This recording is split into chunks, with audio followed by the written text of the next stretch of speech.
बच्चों, कैसे आप सभी? मुझे आशा है कि आप सभी अच्छे और खुश होंगे। चलिए आज हम पढ़ते हैं पार्ट 10 सहनशीलता करते हैं इसकी शुरुआत। उससे पहले पढ़ते हैं हम पार्ट परिचय। प्रस्तुत कविता में कवि ने बताया है कि सीमा से अधिक बड़ा हुआ ताप दया एवं विनित पुरुष को समाप्त कर देती है। हमारे समक्ष उपस्थित व्यक्ति हमारी इन विशेषताओं को हमारी कमजोरी समझने लगते हैं। ठीक है, चलिए आइए कुछ करके सीखें। जब कौरव और पांडवों को युद्ध हुआ था तो कृष्ण जी किसके सारथी बने थे? तो बच्चों आपको बताना है कि वो किसके सारथी थे। ठीक है, करते हैं इन कविता की पंक्तियों की शुरुआत। क्षमा दया तप त्याग मनोबल सबका लिया सहारा, पर नर व्याघ्र सुयोधन तुमसे कहो कहाँ कब हारम।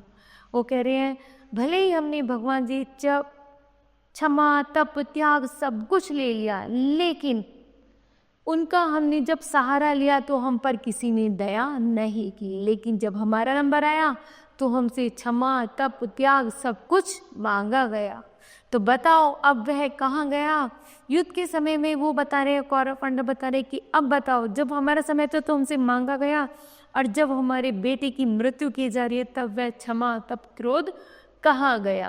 क्षमाशील हो रिपु समक्ष तुम हुए विनीत, जितना ही तु दुष्ट कौरवों ने तुमको कायर समझा उतना ही। वो गहरे जब हम शत्रुओं के सामने क्षमाशील हुए तो कौरवों ने हमको क्या समझा? ऐसा समझा कि इन लोगों को लड़ना मरना नहीं आता। जब तक हम चुप रहे, सहनशील रहे, समझते रहे, तब तक कौरवों ने पांडवों की रक्षा नहीं की, अर्थात वह उन्हें बेकार ही मानते रहे। और जब पांडव कौरवों से लड़ने पर आए तो कौरवों की सारी शक्ति क्षीण हो गई और वह उनसे अब क्षमा और तप त्याग मांगने लगे। क्षमा शोभती उस भुजंग को जिसके पास गरल हो, उसकी क्या दो दंतहीन विषरहित विनित सरल हो।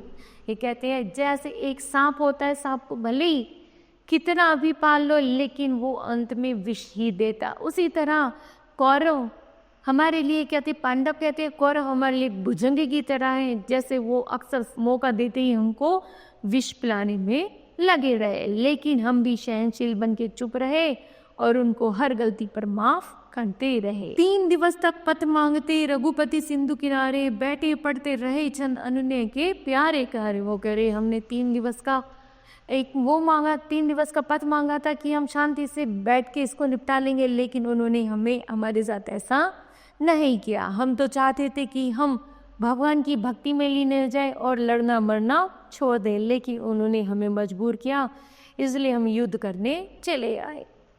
उत्तर से जब तक एक नाग भी उठा नहीं, सागर से उठा अधीर पधरत पुरुष की आग राम की शर से। वो कह रहे हैं जब हमें इसका कोई उत्तर ही नहीं मिला तब हमने यह नाद यह स्वर करना शुरू किया, मतलब लड़ना मरना, तब हमने युद्ध शुरू किया।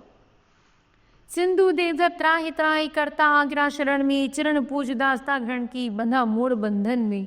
वो कह रहे जब उस पर प्राण आए, संकट आए, तो वह इधर उधर छिन्न भिन्न हो गया और सब जगह अपनी किसकी प्राणों की रक्षा मांगने के लिए सबसे क्षमा माफी मांगता रहा।